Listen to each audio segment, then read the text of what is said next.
trong nè nó nọ rồiไปthay đứa nèไปthay đứaไปchó ya ไปthay đứa xí nè rồiไปthay đứa chị nè hắn cho phải thế sẽ thay đứa đi chả thế ya sẽ bảo là gì thế nè cú luôn bây giờ em vui tiệt chị đa nè ya sẵn trả cú từ Facebook ya sao hay tiệt chị đa trả từ bây giờ là nói có mail cả thế là cái đông đeo con nú sẽ muốn hạ cho chính cha cha nhỏ ít lúc rồi có từ Facebook này kia ít chậm mới đây từ họ nhẹ thì là họ phải sáng nú hạ nha tại vợ ở lên đó chị này họ cho ít bài thế ấy cứ họ lên bài thế đưa chia sẻ em rồi chị nè chả cú cha lên đó mà ba chị vật chất không rồi ủa trông nó có chết to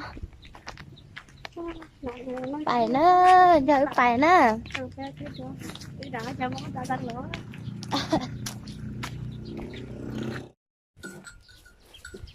thay kia là tôi chỉ là có mà thay họ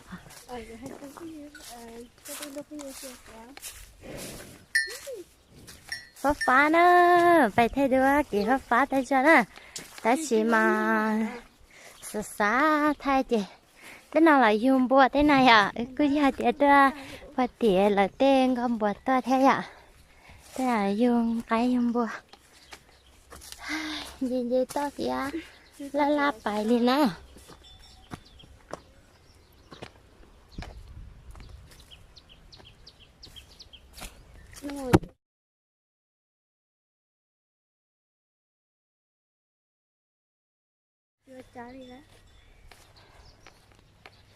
giờ bài thêm bà bể trong bà bể nè vậy ra nó sống đó tôi cho là nó có gì tiếc tôi thay lời cho hạ bó cư ạ thì hạ chỉ đưa nè để thì tiếc sao thì tiếc đi nè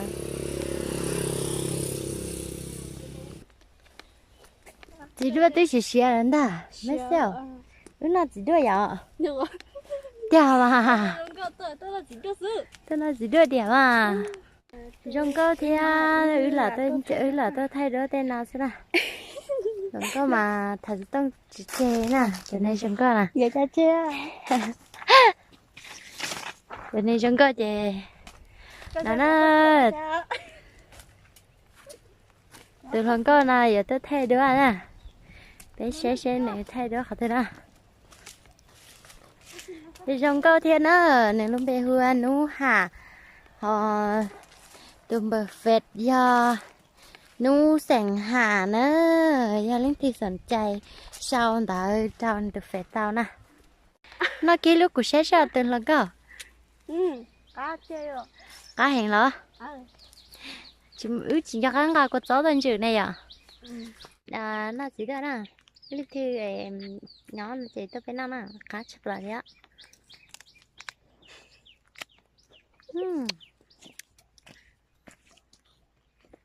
hay chà đưa nó chỉ đưa thì hạt giống thì tổ phải nó hỏi rồi cái tổ tính cái nào khỏi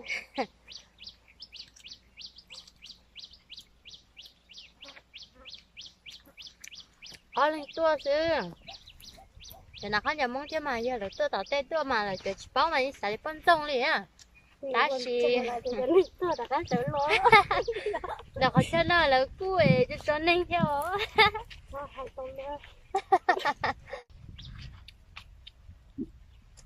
tôi chỉ đưa cái gì chứ tôi chỉ đưa khăn nữa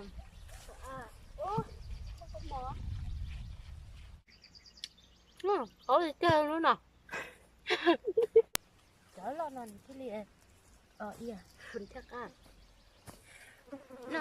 nó chỉ đưa chỉ cá tôi thay đua theo tôi nó chỉ đua theo tôi chỉ thả theo để tôi giả sơ là tôi ở giả nhiều tôi giả tôi cái giả tôi cái chụp lẩu tôi ý học con đối xe tôi muốn cả là thay đua mất vậy mà cái nhà món này lại cho chạy sao chứ bữa sắp lo ra rồi thay chúng ta đúng là đúng ít tuổi thật đó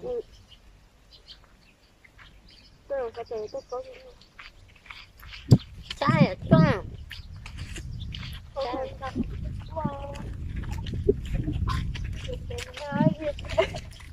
Ui rồi có muốn chúa nè.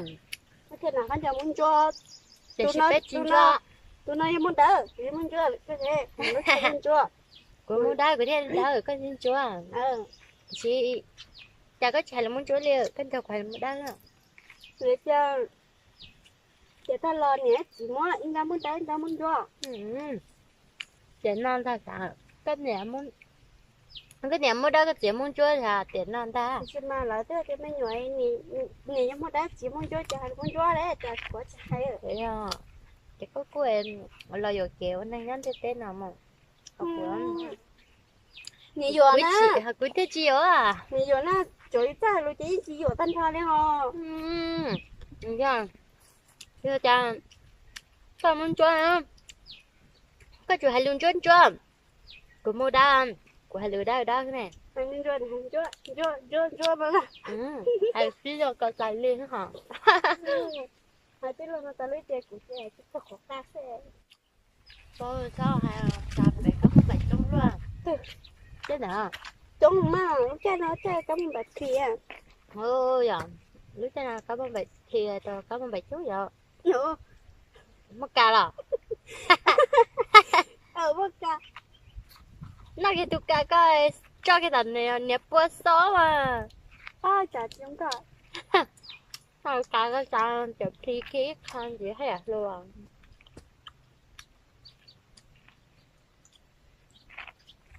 Còn nó chứ chơi nó bông bày ạ. cả bé bông bùa hay là mất chỗ À, sáng em bông bọ̀.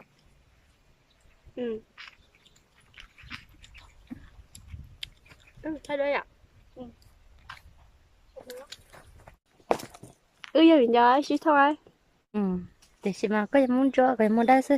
hả chị Lần có thay đứa na, lần có tay đứa. Chỉ mà chỉ giỏi chị chỉ bốn không giỏi thay đứa thế nào. Chúng có cha là lên na, chúng có thịt tiệt.